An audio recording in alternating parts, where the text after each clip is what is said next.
In this video, we're going to look at a related rates problem that involves a water tank in the shape of an inverted circular cone with a base radius of 6 feet and a depth of 8 feet. And we're going to suppose that water is being pumped into the tank at a constant instantaneous rate of 4 cubic feet per minute. So, first thing we're going to do is get a picture of what the heck is going on here. So here's our inverted cone that has a height of 8 feet and the radius is 6 feet. Now something else we know, the water is being pumped in at an instantaneous rate of 4 cubic feet per minute. So that means that the volume, or dV dt, is equal to 4. That is a good thing to keep track of because it helps us with what we're looking for.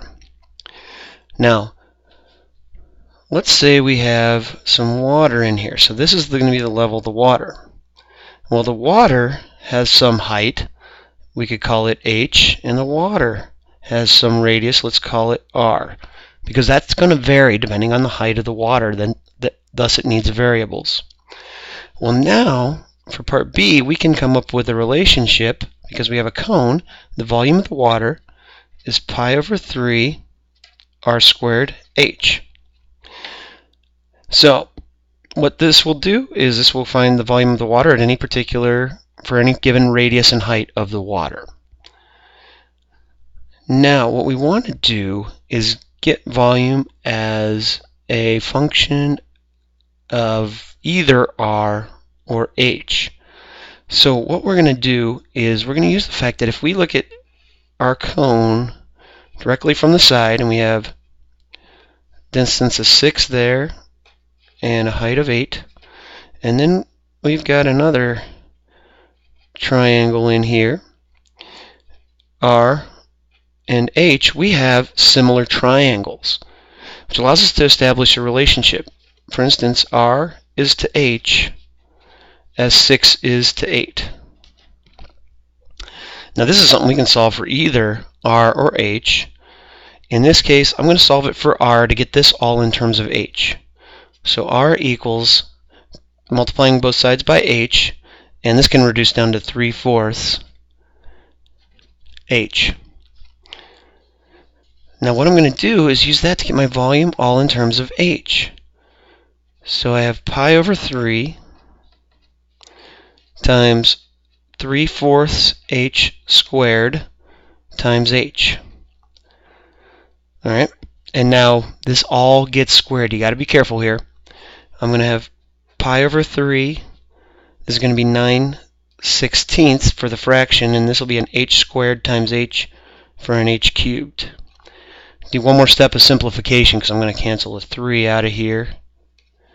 And we're going to rewrite this guy as 3 pi over 16 h cubed. Alright, so now we have volume as a function of height only, instead of being of a radius and height.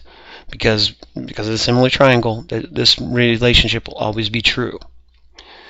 What that allows us to do is now get a relationship between the rate the volume is changing and the rate the height is changing. So we're going to differentiate both sides.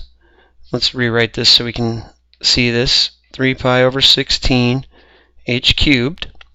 So the left hand side becomes dV dt. That's the derivative of v with respect to time. Over here, this is going to be a power rule, and then a chain rule involved. And so just think of it as a power rule at first. So 3 pi over 16, now here is our power rule, 3h squared, the derivative of h cubed. Now we have to multiply by the derivative of the inside, dh dt. Now remember what we knew about this. We knew dV dt is equal to 4.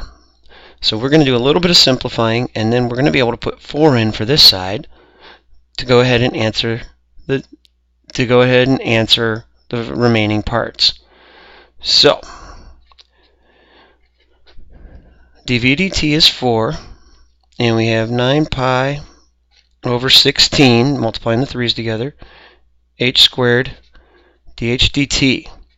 Now what we're going to be asked to find is what the rate the water is changing when it's 3 feet deep. So in other words, when the height is 3 feet. So we're going to solve this for dh dt first, just to see what's going on. So that's going to be multiplying by the reciprocal. So we're going to have 64 over 9 pi h squared on bottom. Okay, now notice what's going to happen. As the height gets higher, the rate the height is changing slows down. So we see that from our formula.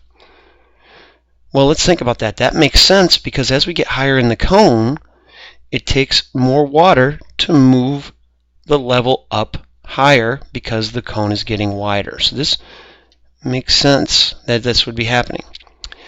So now let's go ahead and do this at 3, for instance. So when h equals 3, we get 64 over 9 pi times 3 squared, or 64 over 81 pi. And the units on this, because it's height, it's going to be feet per minute. Again, we know this because our volume was changing at 4 cubic feet per minute. Now we can answer, and we can go ahead and find the rate that the height's changing for other heights just using what we found right here in part E.